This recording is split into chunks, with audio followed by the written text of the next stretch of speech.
always has its own surprises. So it took some time for the setup. I had a Windows laptop, which is typically universal, gets quickly connected. But global is global. Here only I believe Apple is working well. Anyway, so that's something that we will start with. What I'm going to do is give a perspective about electric vehicle manufacturing aspects of what component goes in. Some perspective about what are the parallel lines we can draw with IC as a vehicles back to EV, which is a new next generation.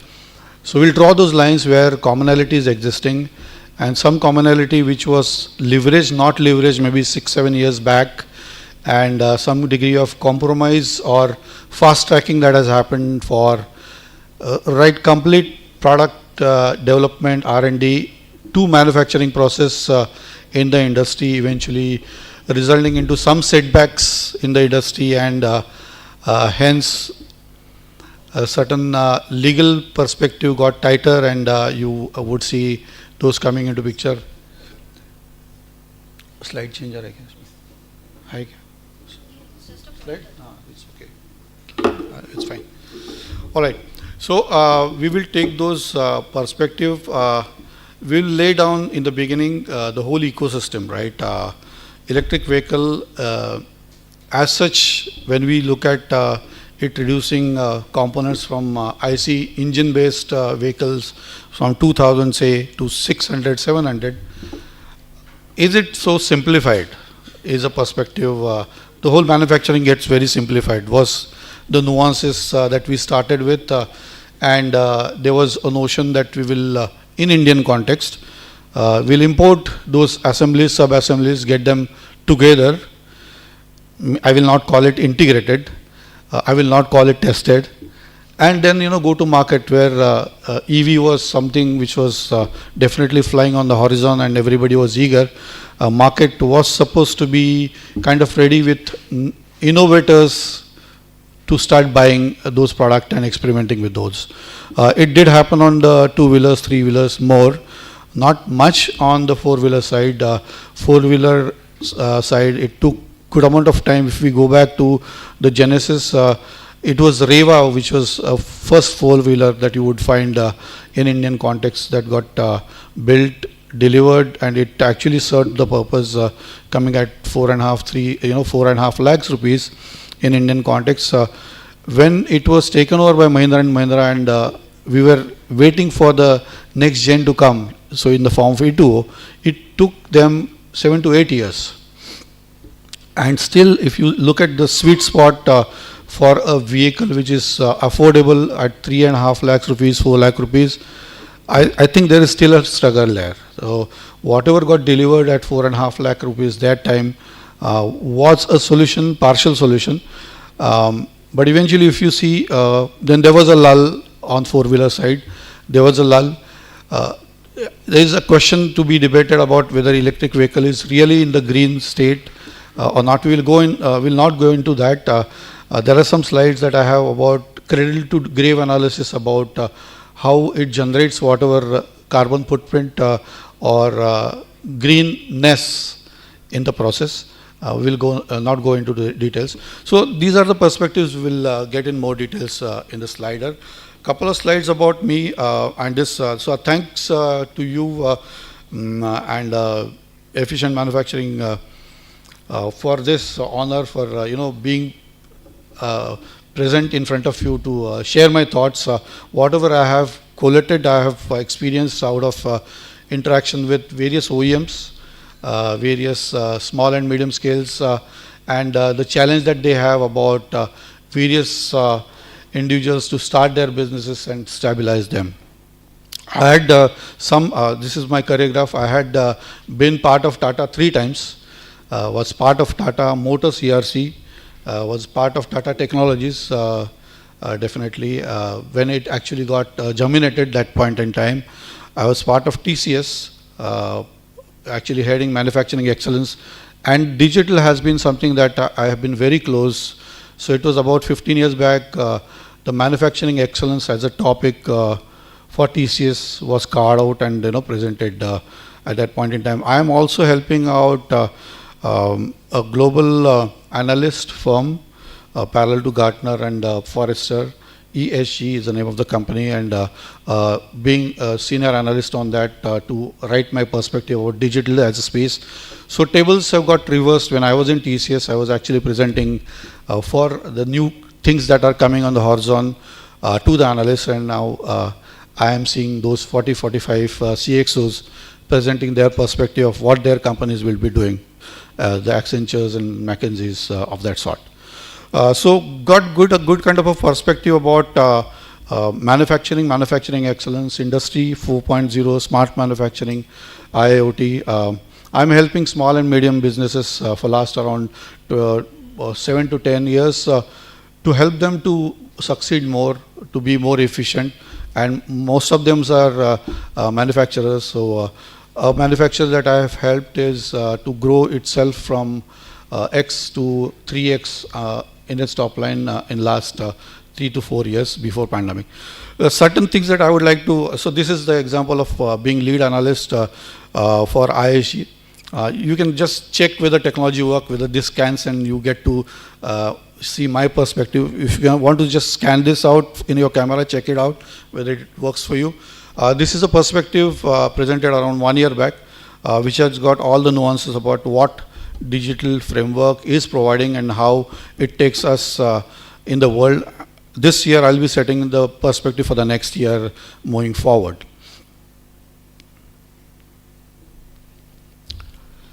All right, so enough about technology. This is another perspective, the question that I asked about 5.0. I believe some perspective are shared for industry 5.0 as well. The generation of how 4.0 culminates into 5.0 is something which is already presented, so we can take a leverage out of it. Now, focusing on electric vehicles and the mobility system that we have, we would like to see that this problem, if we'll take only electric vehicle, the problem that we see for adoption of the electric vehicle and also the whole products being stable, not being stable in the Indian context, is definitely not a single pointed or simple problem to solve. As we thought that the components are getting reduced, number of components are getting reduced, but the degree of complexity of the components that we see moving forward is indeed huge. So it is not something that is isolated to be solved like just to be assembling and shipping it out. The established processes that we have in the ICE engine specific vehicles, and you will see that the OEMs which are successful right now are Tata Motors, Mahindra and Mahindra, who have been actually running this battle for last years together. And if you see the benefit that the product like Nexon gives, the quick highlight about how platformization is critical. And if you have heard this word into the software space more than the vehicle space, it is where both the worlds are getting culminated.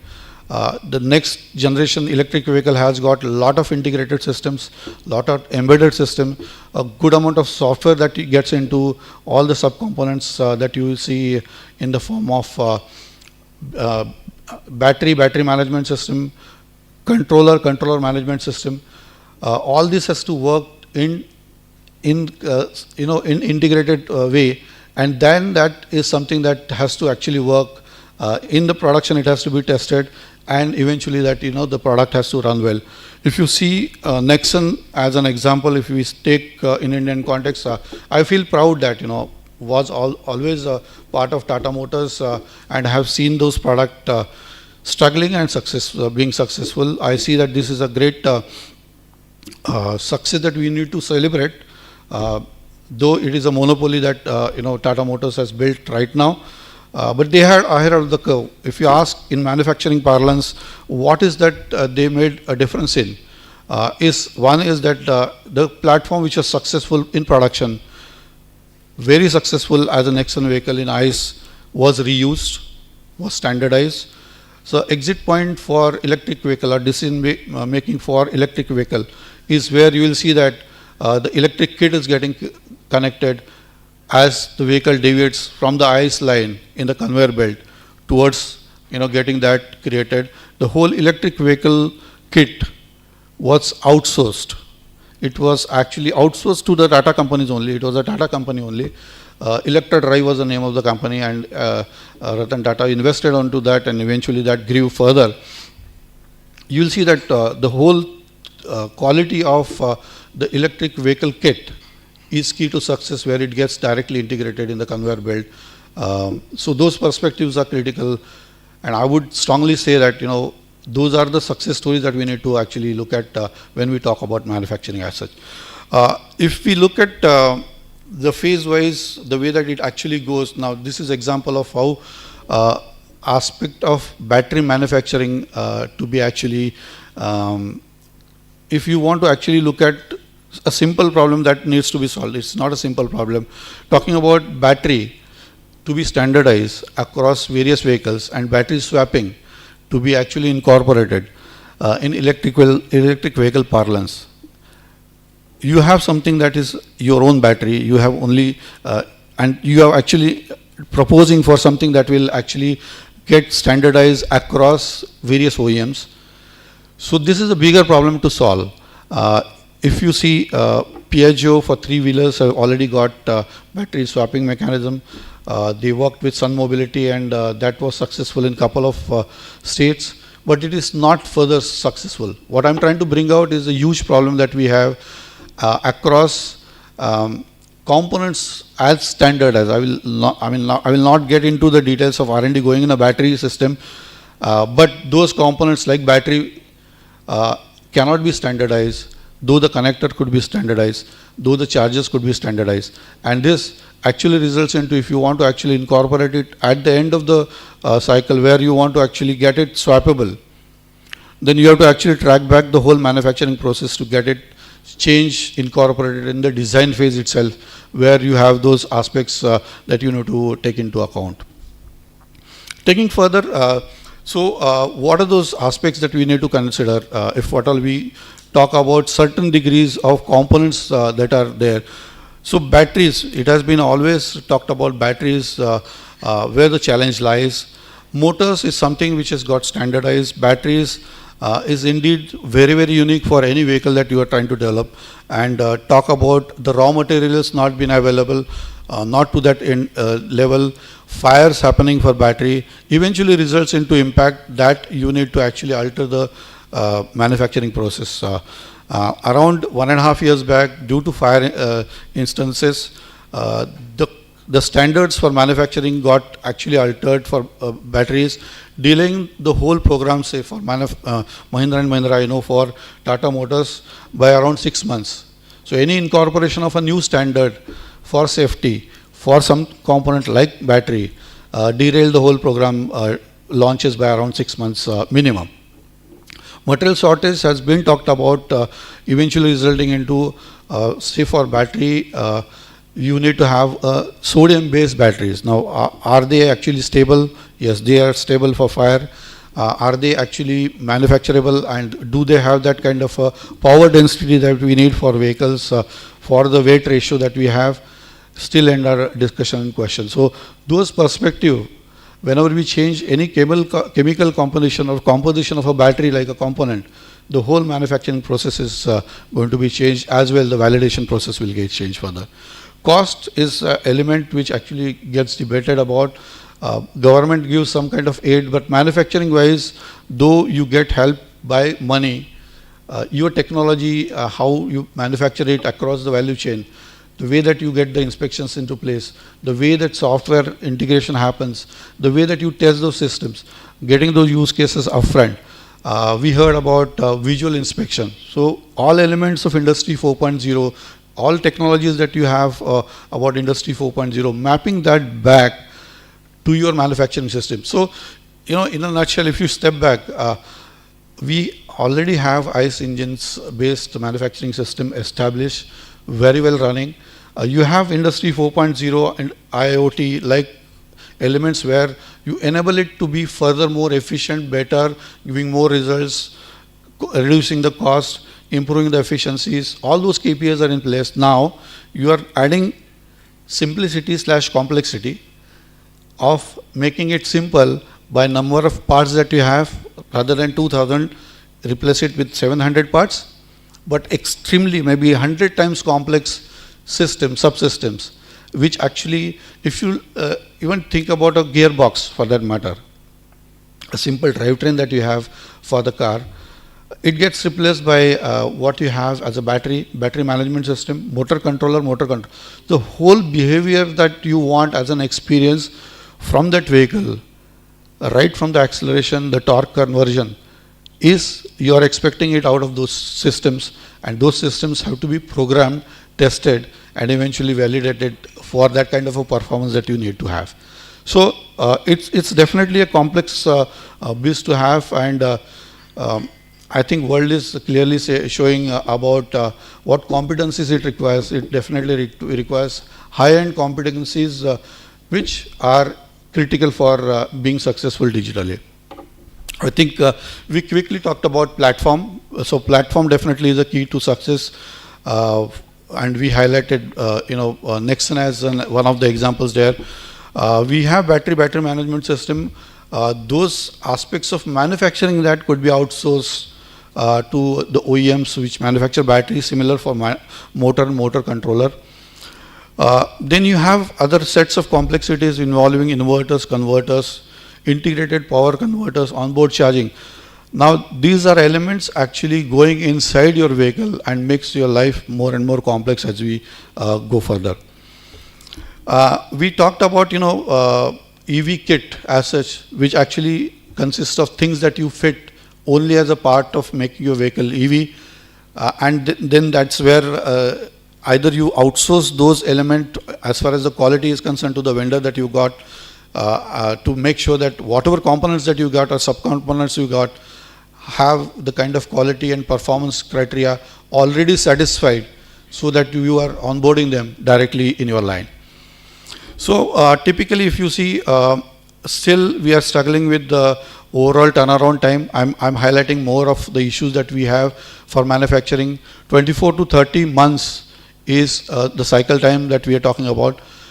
It was actually tried to be thrashed down to couple of months by assembling imported, I will say, some Chinese component and sub-assemblies there, but it is still something that is a challenge. Whenever we are talking about outsourcing certain things like powertrain as critical component as powertrain, there is also a tendency that we need to have that in-house capability to design them. I am working on a project actually to check what is the efficiency of the powertrain, what are the losses involved into that. So if electric vehicle has got 82% of efficiency, 18% are the losses.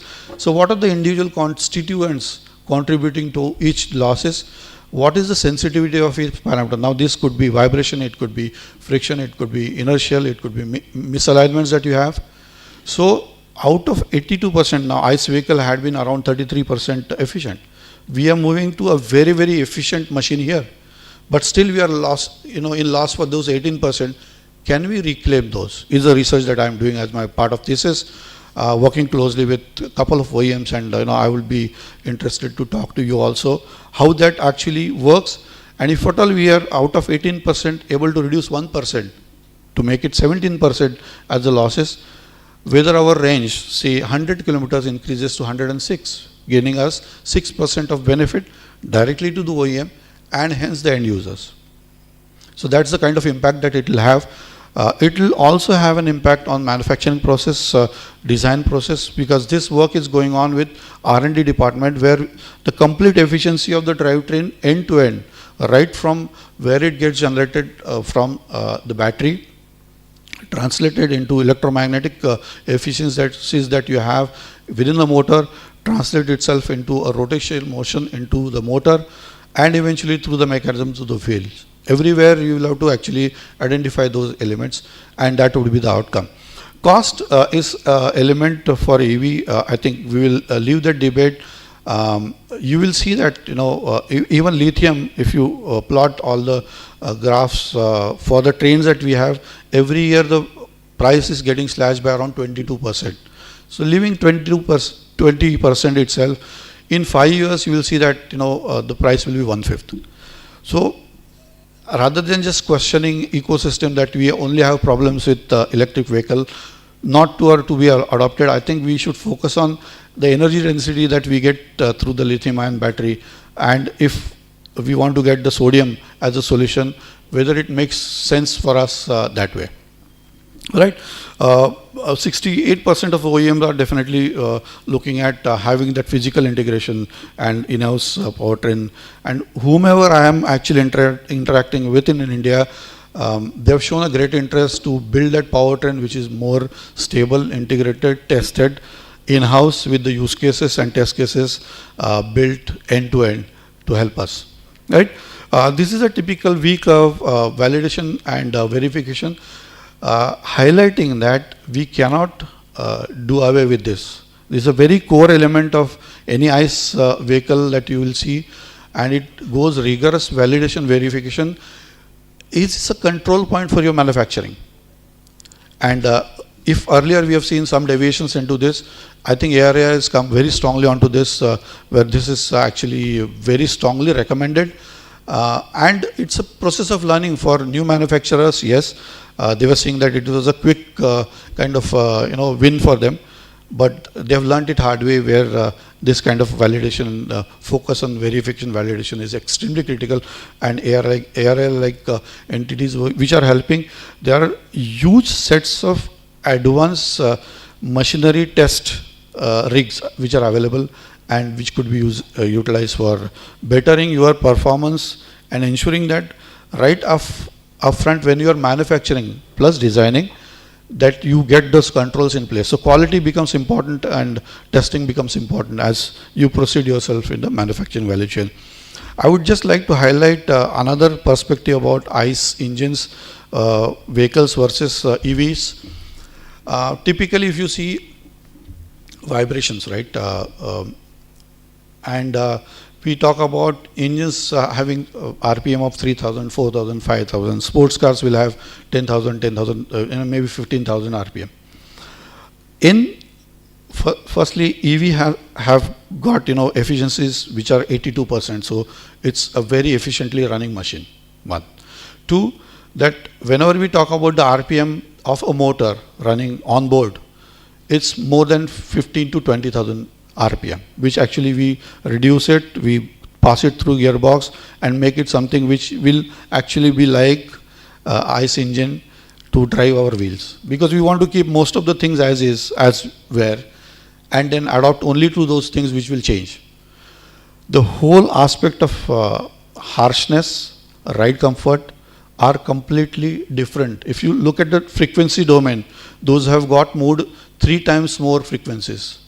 Higher frequencies. So if we were going to have 12 hertz, 13 hertz as a natural frequency domain for ride comfort for engine based vehicle, we don't have that source at all, right? We don't have those vibrations, we don't hear that voice or noise, but we hear different noise which is whining noise in the motor, which happens at the higher load and higher RPM.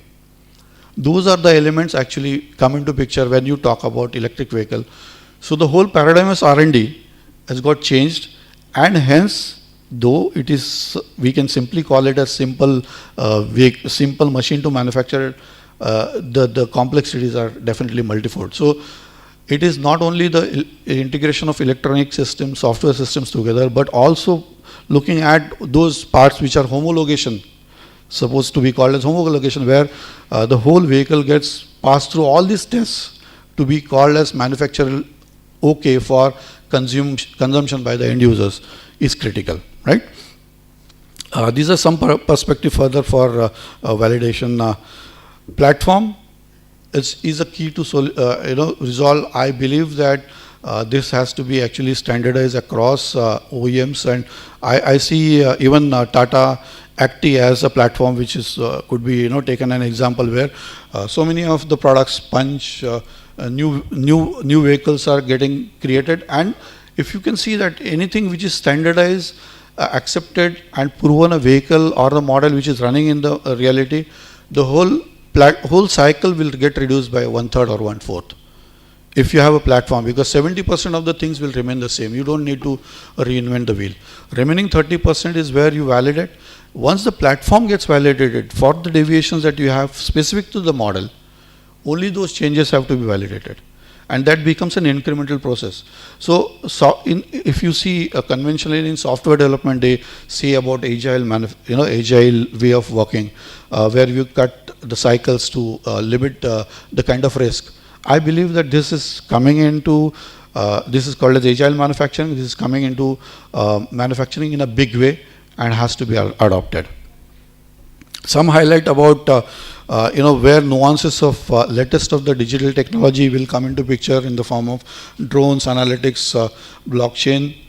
Blockchain is an interesting stuff. I have not seen much of thing happening apart from banking sector, but in manufacturing, wherever you see that systems are getting extended beyond the firewall, and vendor management system, dealer management system are the examples in the auto space, where you have automatic authentication of any payments, vendors being pre-qualified to have a certain degree of level of competencies so that the parts goes without sampling, without quality inspection directly onto the conveyor belt, are the examples of blockchain, though are not claimed to be blockchain, where those elements can come in, where pre-approval of partners and direct connect between those things can happen, and I will help. So these are some aspects of where digital is going to impact.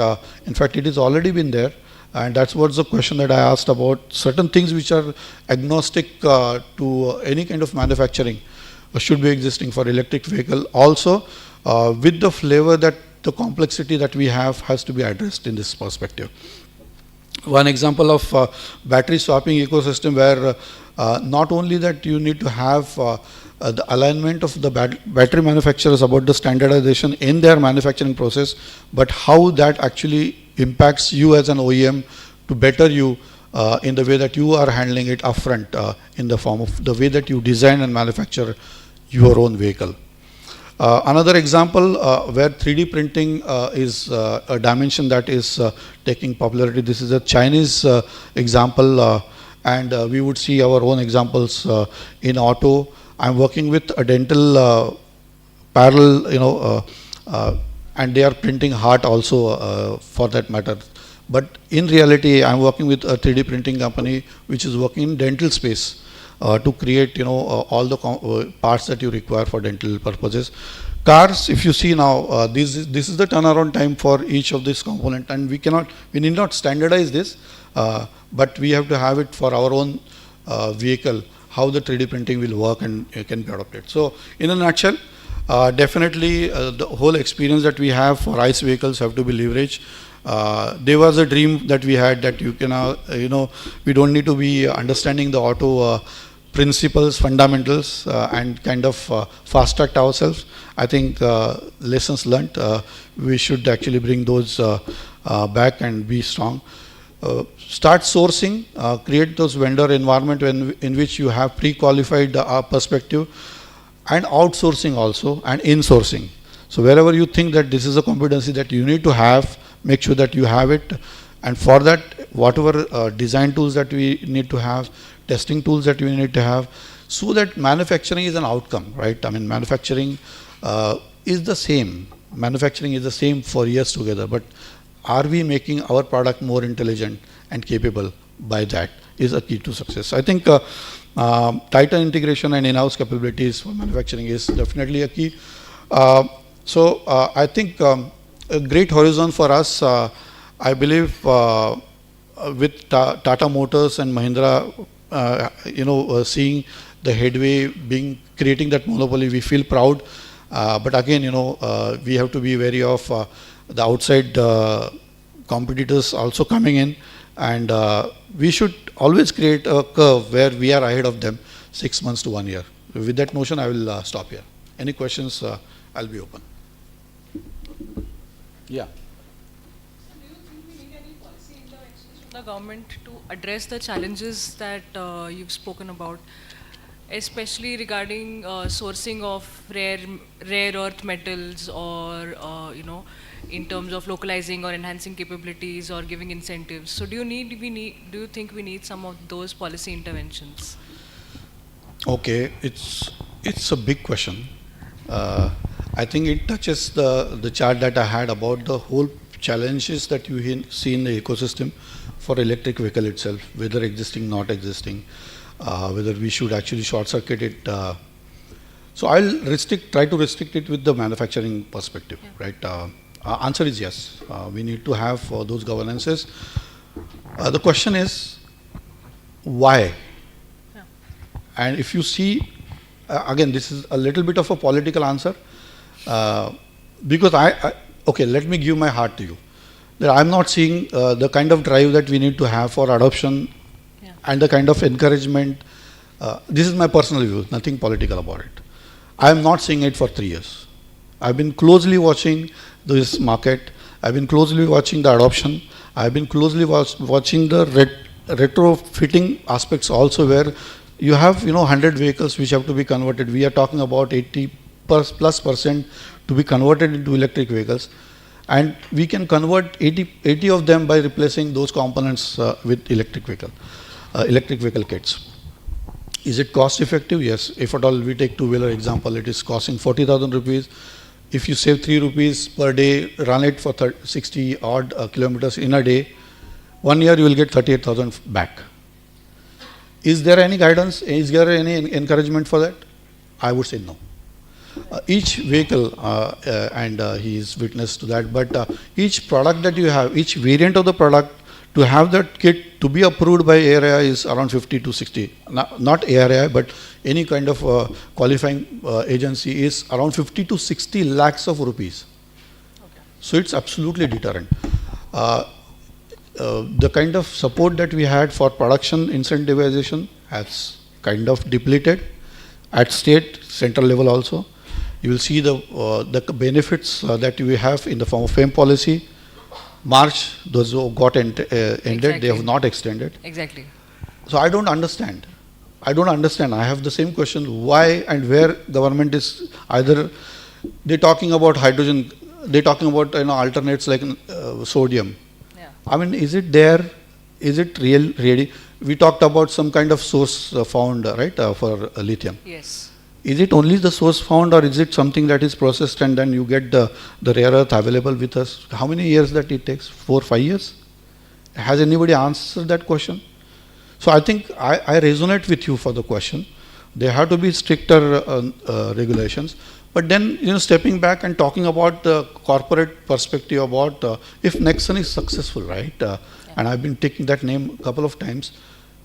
It has passed through all the difficult filters that all the ecosystem has put in place. Yeah. The charger system, they have got that successfully done. How they have done it is that Tata sets of companies have come together to take care of that whole charging system. The whole ecosystem. There is a case study on that. So I would say one way that I don't want to point fingers that government is doing or not doing.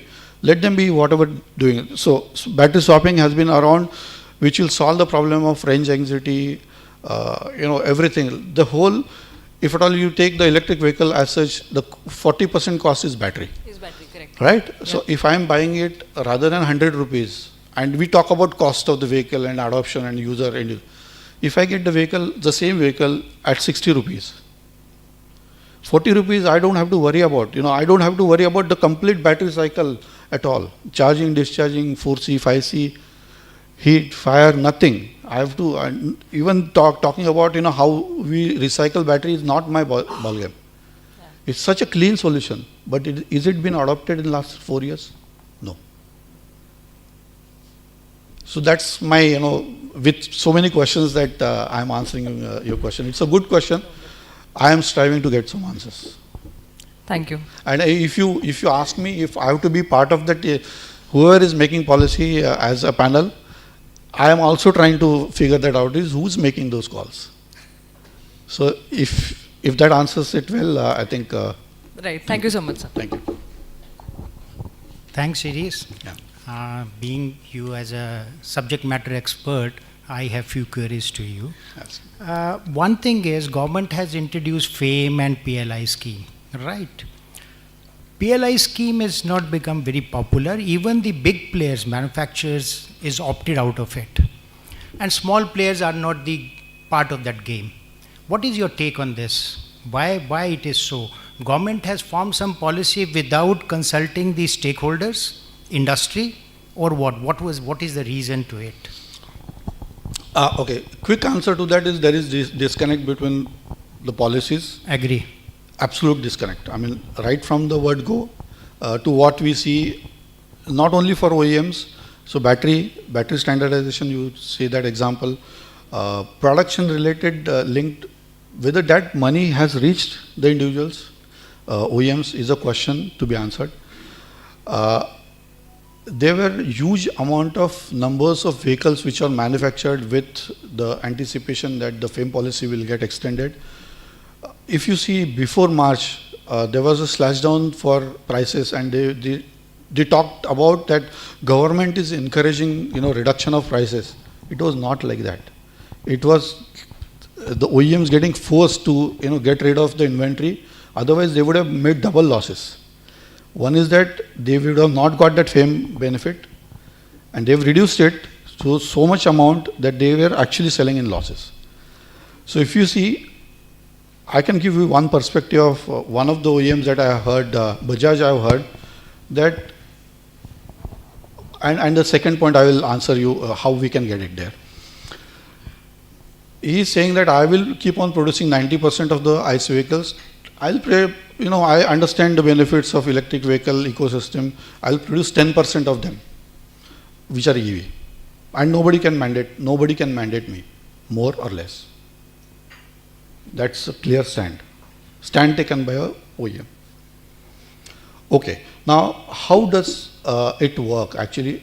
Is there any kind of policy which governs these OEMs to have whatever carbon credits they are generating, either they get charged for each 0.1 carbon a couple of crores of rupees every year?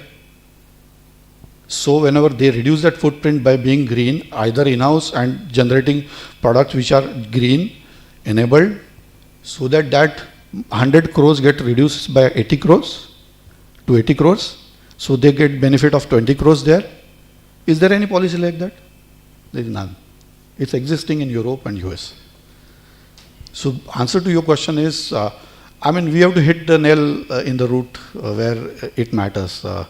And that's the perspective that I as a OEM, okay, one more perspective, so taking that example of 90%, 10%, if I'm established as a business, right, I'm manufacturing, and there are my end users who are buying my vehicles, and I call it as a cash cow, right? After 5, 7, 10 years, my manufacturing line is set up, I'm generating those benefits and making margins. Who and why should I change it to even bring that element of electric vehicle? You tell me, what is my incentive? Production related, we can calculate the numbers, but those are not sufficient for me to drive me towards making me to lean towards, unless I'm some patriot thinking that, okay, green somewhere here on my head or company policy would help me. I need to have something like 100 crore if I'm spending, I get benefit of 80 crores if I reduce the carbon footprint. So we need to set that mechanism of measurement and penalizing for that carbon that is getting generated across the value chain by those OEMs, and hence if at all they do in a reverse way where they create efficient manufacturing process so that the carbon footprint gets reduced, they get the credit for that. So that's, I would say that my take on how we can. What I think in a PLI scheme also, the norms are so stringent that people are keeping out of that, even the big manufacturers. I'm not talking about the smallers. If we talk about the two-wheelers, there are small manufacturers, many manufacturers, and they've been penalized for those and not to follow those guidelines. So I think that's one restrictions which is keeping the people or the industry away from this. So I think you got it right, and actually it got created as a wrong example of governance where, see, there was a backdoor entry given for two-wheelers where two-wheelers are not required to be registered, the license is not required if at all you build a vehicle which is 250 watt less than 250 watt capacity motor, and which runs less than 25 kilometers, with the notion that I think 90% of the elements that you use there have to be indigenous or to be Indian. I think this clause were kind of dishonored, and you would have seen around 10 years back a lot of vehicles getting flooded. Just import things and you bring it together and sell it. That actually jumped the rules, and that's where the tightening happened around 2.5 years back. Actually, I lined up so many of retrofitting vehicles, and they've stopped it.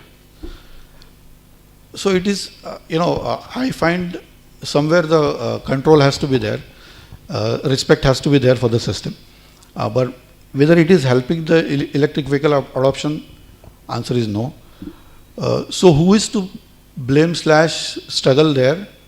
For those players who are early in the market, see, why are the foreign companies not there in the game right now? The clear answer is that if you calculate the cost of manufacturing, and plus 30% or 300% duties that you will charge for their sales, they said, no, this is not going to work. I'm going out. Still they are not entering. If you see Toyota on the border sitting there, they've got the good hybrid there. It's actually waiting. It's absolutely parallel to Nexon, 22 lakhs. They're on the border. It does not require charging. So is electric vehicle a solution for us, or is hybrid? Hybrid does not have range. Hybrid, we are talking about a smaller battery. It maybe, it takes 3 to 5 years to, so we don't have the issue about replacement. So why we are not doing that?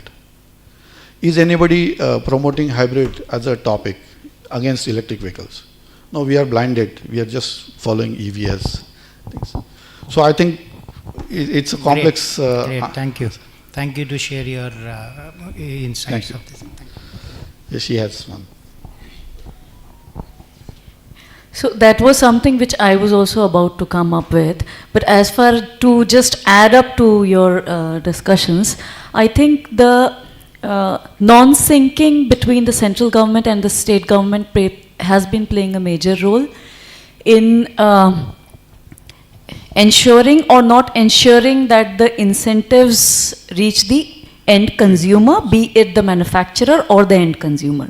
For example, at the same time when FAME launched in Maharashtra, a lot of manufacturers have suffered, whereas in Gujarat, the subsidy amount has been transferred to the end consumer directly. So there are many beneficiaries there.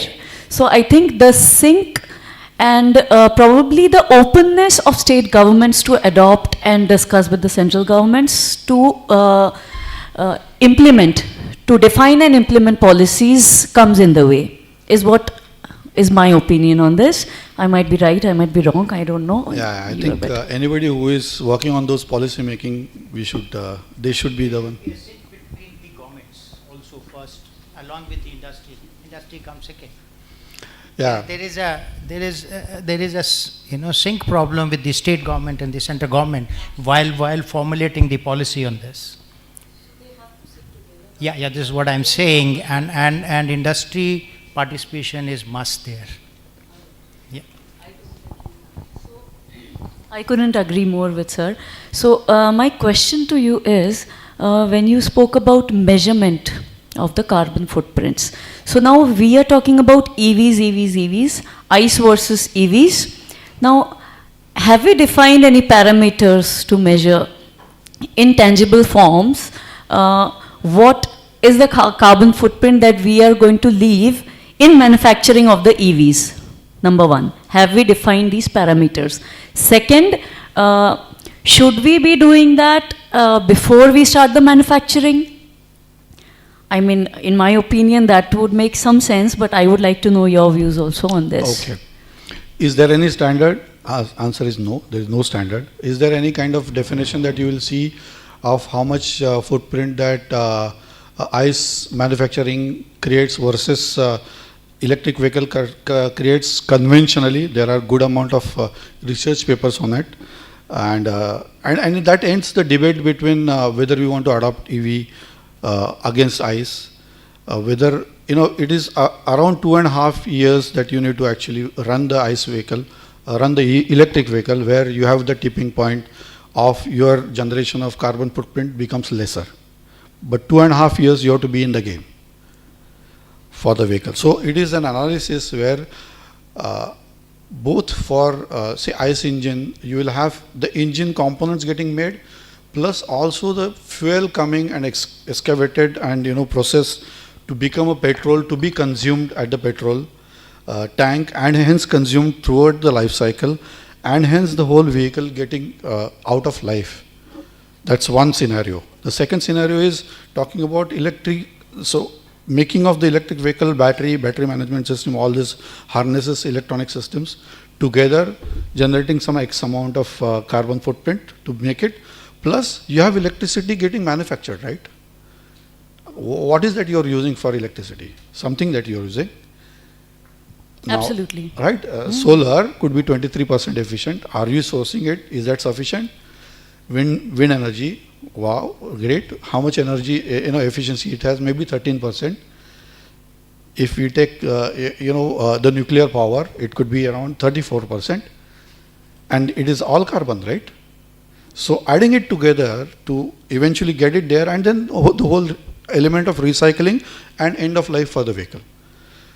Bring those two numbers together is some research that we need to, actually there are elements where this is actually available in the form of projections.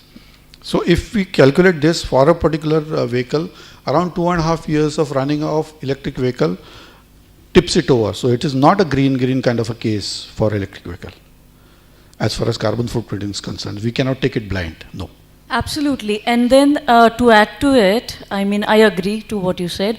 To add to this, the kind of components that the EV manufacturers have been selecting and using in the manufacturing of EVs is so down standard. I mean, if we talk about the two-wheelers or three-wheelers, is so down standard that the frequency of those parts getting obsolete and to be discarded is very high.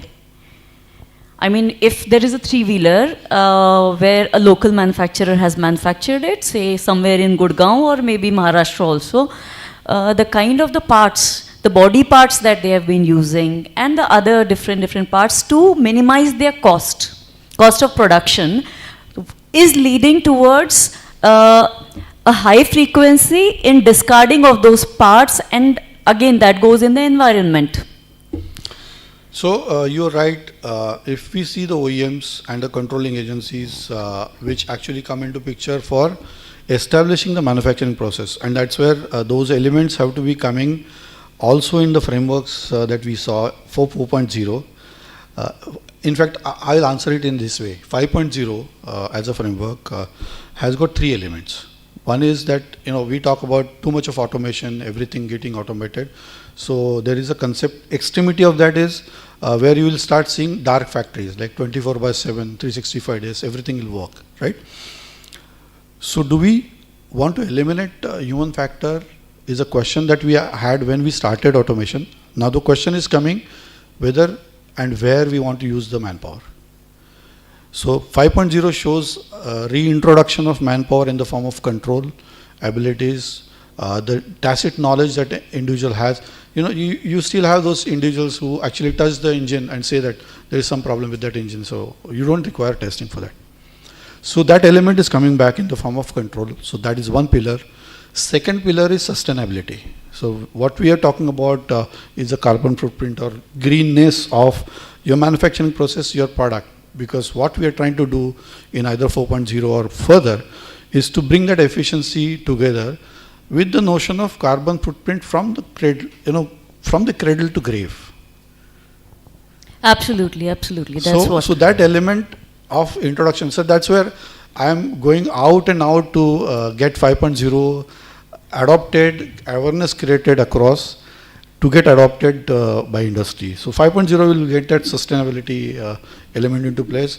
Talking about the third dimension where you saw, certain kind of not so high-end components or imported ones which are kind of a black box. Now, you go for any two-wheeler or three-wheeler, you will see that the whole controller is a small box, right? And some plastic, some kind of wiring, some kind of soldering, and that's it. And you have to just throw it away and get a new one. I think that's the way that it works. But that's not the way that, and we are talking about, bringing those things in-house. When we saw that vehicle, even my son is in graduation right now, but he said, no, I want to dissect it. I want to create my own controller. So I would like to encourage that spirit where we have the control on what we create. We see, Tata Technologies, Tata Motors, KPIT dedicating their resources for more than 5 to 6 years, focusing on that kind of research. And those are individually, examples where we see being proud of those things being made by us. I believe that the plastic element or carbon element, I don't see those norms to be stringent. And I take your point that, we have to make it more. Thank you so much. stringent. Thank you. Yes, sir. Thank you. Sorry, we are taking little long time Yeah. because this is a very interesting topic, but my last adding as per you, the carbon credits which talked about. As a general understanding, we think that EV vehicles are environment friendly and all this. But if you go in a deeper, it's not. It's not as environment friendly. One thing is when you charge the vehicle, you charge through the grid. If you go to the source of the grid, that is electric generation is some. So we should have alternative energy to be adopted for charging purpose. The second point here is, after a few years, when we discard the battery, what will be the process to discard it or reuse it? As per my understanding, only 30% of the lithium can be reused. So as a journal, it looks like that we are contributing, we are environment friendly, all this, but in a deeper, we need more research and more technologies to support this as an environment friendly. So I stop here. Thank you. I think only response to that 2 points. To my understanding, China is way ahead of us as far as lithium/battery complete cycle, manufacturing cycle is concerned. I have heard and I've read that 80% of lithium can be reclaimed out of the battery. Having said that, they have set up their resources in such a way, or they've set up their cash flow or flow of lithium in such a way that they are now investing only 20% of new lithium for their ecosystem. So their whole requirement has reduced to 1/5. So that's one example how we can look forward for being intelligent, more intelligent, and creating our own Indian ways of looking at those things. So I believe the other challenges that we saw are definitely going to be around with us. Now talking about EV, the way one perspective of end user is that if I convert my say Activa as a two-wheeler today into an electric vehicle by retrofitting at 40,000 rupees, the kits are available. I stop the smoke getting produced out of my silencer today. So that's one thing that we can keep debating about this life cycle of things, and leave it to say government to decide. I will keep on asking that question: is EV a solution or not? If I am supposed to take a decision to buy a vehicle, I would say that okay, I am stopping this smoke coming out of my silencer, I will buy it. Whenever there is a government related policy that will decide that okay, you should buy a hybrid because it is better, that you create less of carbon footprint and hence you get incentivized for that, I will go for that decision. So I'm giving an end user perspective there. Leaving us away and being part of technology and always trying to lead the curve, we have to take those risks where it matters. And if at all I see that KPIT has diverted itself from hybrid focus around 5 years back to electric vehicles right now, there is a brain behind that. There is some decision. If we see Tata Motors producing and being so gung-ho about it and having such a kind of a stable of products coming out, I will feel proud about it and leave those problems in any case, I'll end it with a kind of a perspective which is not so positive, but I'll end it. See, we talk about green, and industrialization and everything, creating this global warming and all that. A lot of debate, the focus ki ye karna hai, wo karna hai. But see, even for us to just be alive, if we maintain the same kind of population, we are every minute we are creating carbon. Every minute and second we are creating. So we cannot do away from that. So let's see how slow or how effectively we utilize the resources that we have and we pollute less is the approach, I would say. And that would be that I will end it where I as a citizen, I would restrict to that where I take those calls. Otherwise, I have actually seen us only debating about these topics about electric vehicle and not taking my own decision of buying or not buying vehicles. So I will end there. Thanks. Yeah. Hello. I have a small question. You mentioned expertise as one of the challenges. So apart from that, do you also look at R&D and testing as a couple of other challenges? And in testing, I would include physical testing and simulated testing also. So it's a statement, so I agree. So definitely testing, simulated testing.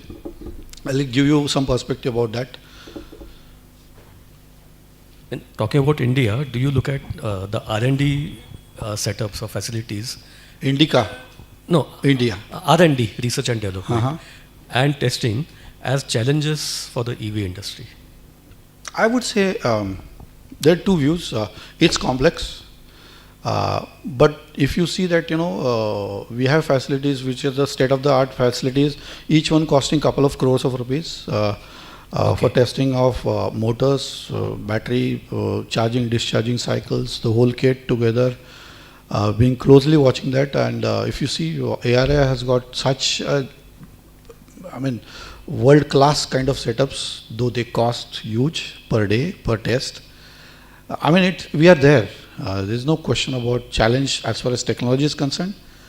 How we are applying it for our product is left to the OEMs. And are we kind of passing some shortcuts? Is something that would be part of challenge.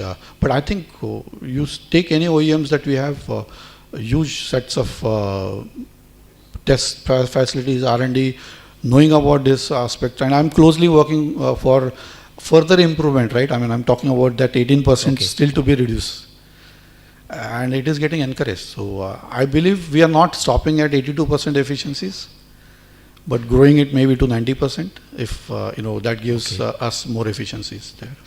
Okay. And about R&D, do you think that we are really self-sufficient? Talking about India. 100%. You talk about Indian OEMs? Indian OEMs, yes. Yes. Or are we still looking at technology coming in from foreign countries? No. You talk about hybrid. If you talk EVs. about specifically hybrid, Toyota takes the lead.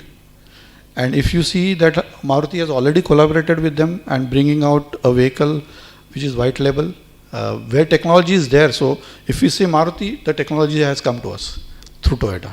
Okay. If I say the other OEMs like Tata Motors, they are in-house. Electra EV is definitely in-house, Indian kind of setup. They have been building this kit for years together now. But Electra is a Chinese company, I believe. Electra EV is not a Chinese company. Okay. It's something that Ratan Tata invested himself, and it is grown. It's in Chennai. Okay. And it's integrated very well. Okay. And if you see that there is a fleet of product Tata Motors is bringing out, I think that shows. See, we as Indian customers are extremely tough customers. Ki thoda idhar kuch ho jaye, to we will not buy it. If you see so many lakhs of vehicles running, I really feel proud. I actually was part of Tata Motors when Indica was getting designed, and I saw that we had to go for Italian design, and we were R&D engineers that time. We felt so bad that our own designs are not getting approved or we are not there. But now the things have changed, right? But you see, if at all Nano was there, which was right time, right size vehicle, it did not get converted into electric vehicle, unfortunately. E2O is also not. Correct. It is not having that crash worthiness, and that is the reason that it is not there. But we have struggled, but I think we are there.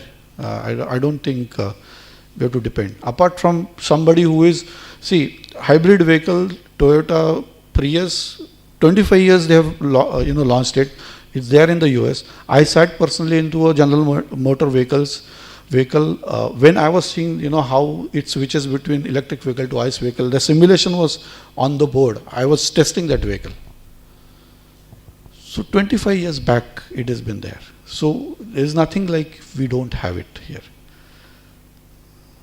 It might sound a little bit patriotic, but I feel that based on my understanding, we are not requiring technologies there. And the closer that I'm working on the simulation side, simulation wise, you have products like Adams, you have products like MATLAB, where everything is actually available as templates, where you can actually customize it to your requirement and use that for any kind of automation that you require. I'm making it very, very simple as R&D process, but those things are available. It's a matter of application of our knowledge, abilities and skills there. ANSYS also has a few applications. ANSYS also has got, so more focus on finite element, flexible analysis, crash analysis in the form Nastran. So all these tools are there, and if you see, I was part of Tata Motors where I was running those full vehicle simulations by my own hand that point in time. Just change all the paradigm that you require, the way that we change the kit. I will change all those elements that are required to be fitted in those simulation boxes together with different transfer functions, right? Right. So I think we are there. There's no issue. You have something in mind, I would definitely like to see where we are lacking. If you have something in mind. We'll connect and talk in detail. Yeah. Yes. Okay. But thanks for the answer. Thanks. Thank you.